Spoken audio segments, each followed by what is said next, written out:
everyone. I'm Dana Perino, along with Judge Janine Pirro, Harold Ford Jr., Jesse Waters, and Greg Gutfeld. It's 5 o'clock in New York City, and this is The Five.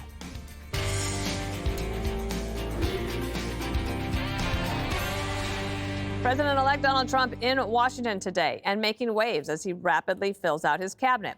In the past couple of hours, he's announced that Marco Rubio will be Secretary of State, Tulsi Gabbard to serve as his Director of National Intelligence, and he picked Florida Congressman Matt Gaetz to be his Attorney General. That just came out.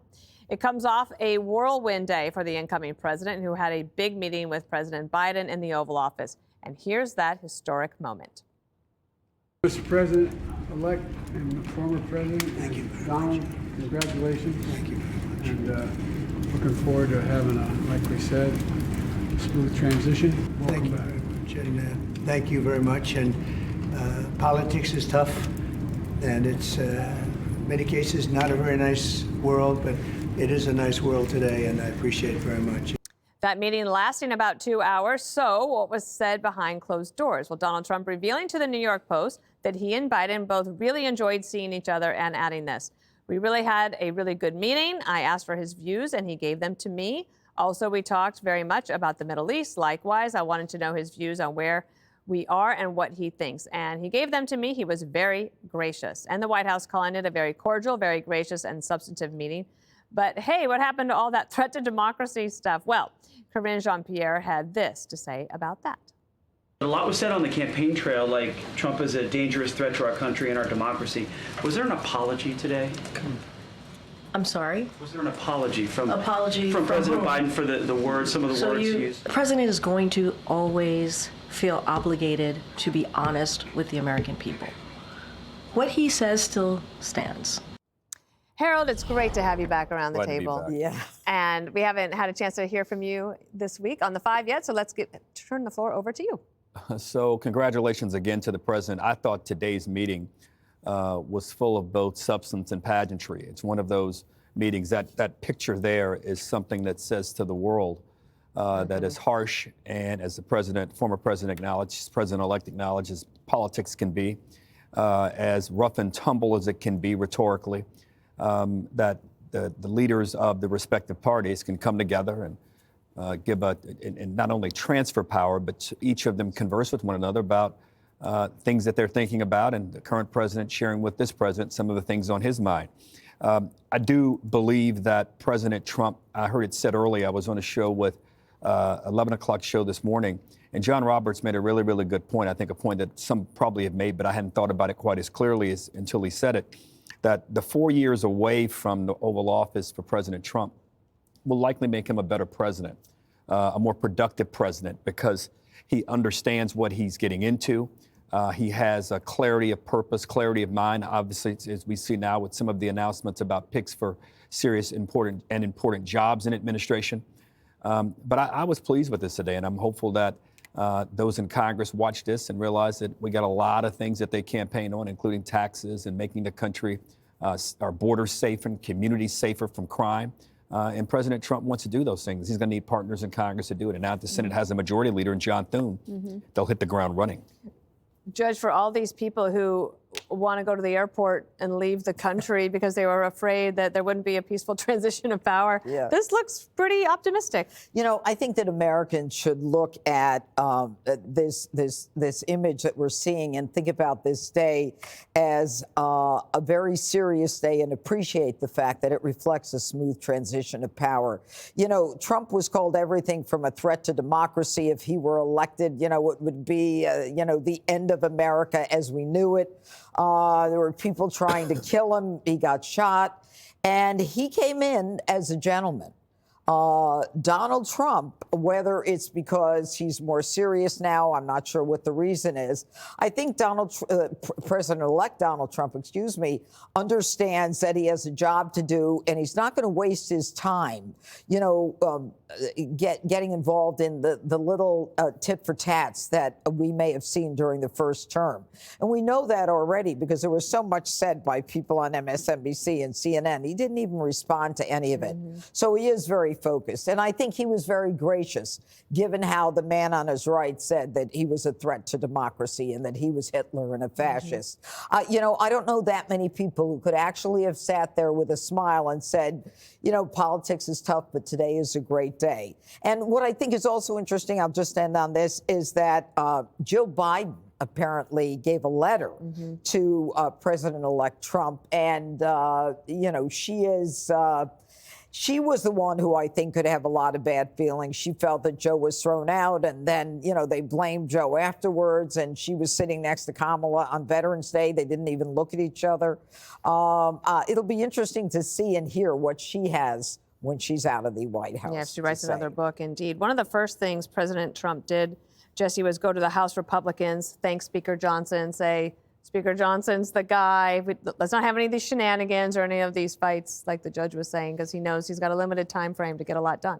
Yeah, so Mike Johnson and Thune, they're in, so that's the team. But wow, I have to say something nice about Joe Biden, and I don't know why I'm feeling this way. Maybe because Greg's wearing animal skins, or the stock market's roaring, or I know every single member of the cabinet.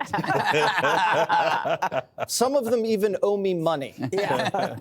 But Biden was gracious today, and the country needed that. And I don't know why he chose this tradition of lunch to be gracious after he disrespected the tradition of, I don't know, raiding your rival's house, arresting him, and calling him Hitler. I'm not inside Biden's brain. I don't know what he's thinking. He probably doesn't know what he's thinking either. But the country needed to see these two leaders sitting in chairs by a fire and pretending that they don't want to strangle each other. We needed that. Now, Melania's absence was obviously an admission that Joe Biden's disgusting. Why would Donald Trump hide documents in his wife's underwear drawer while he lives in a 100,000 square foot mansion? It's the dumbest hiding place of all time, and that's why Joe's a little sick. Let's put that aside.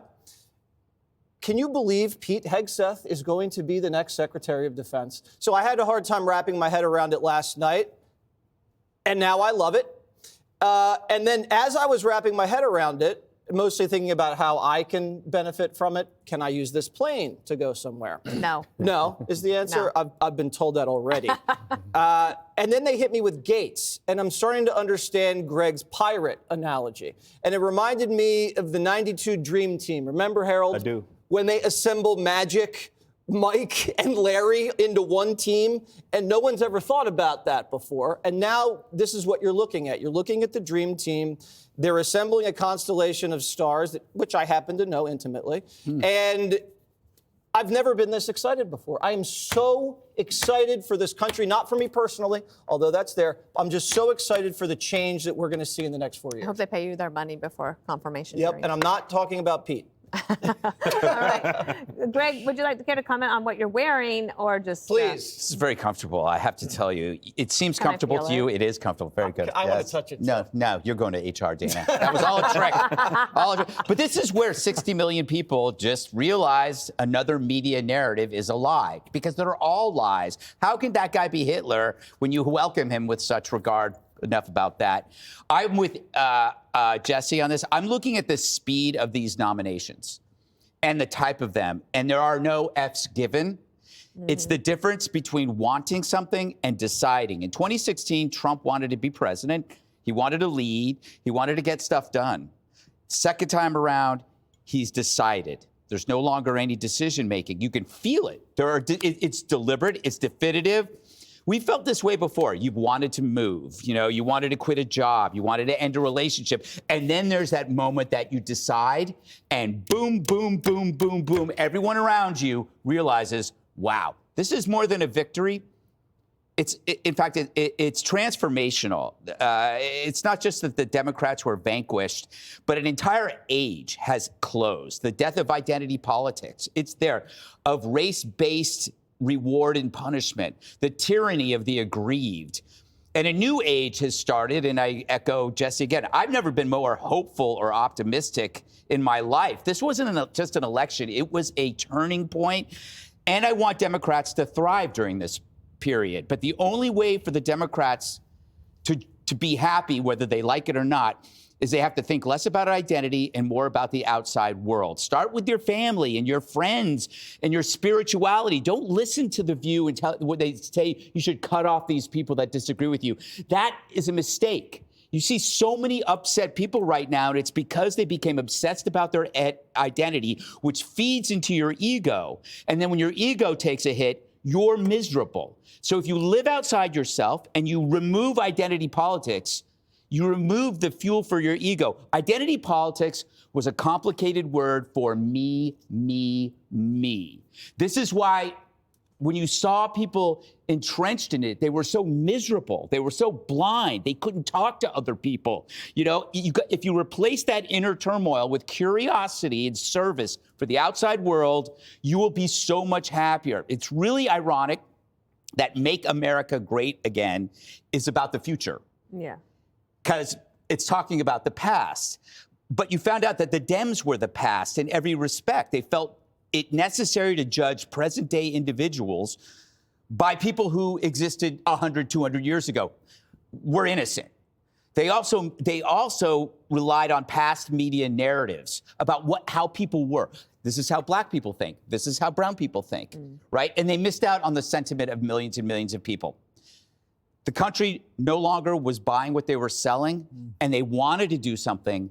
Now they decided. And it's like everybody is back on the same page that America is an exceptional country. Right. And you have to participate in it in order to You can keep feel it it that way. You can feel it. You can feel it. And Harold, you feel it too. Yeah, Harold. I know you feel it. Like I said, that picture of the president sitting there, you can't help but be hopeful when. I do have to say one thing, though. That fire was roaring, Loud. and it was like 75 degrees there today. Yeah, so I they don't were- know. It's like a little atmospheric for me. Click here to subscribe to the Fox News YouTube page to catch our hottest interviews and most compelling analysis. You won't get it anywhere else.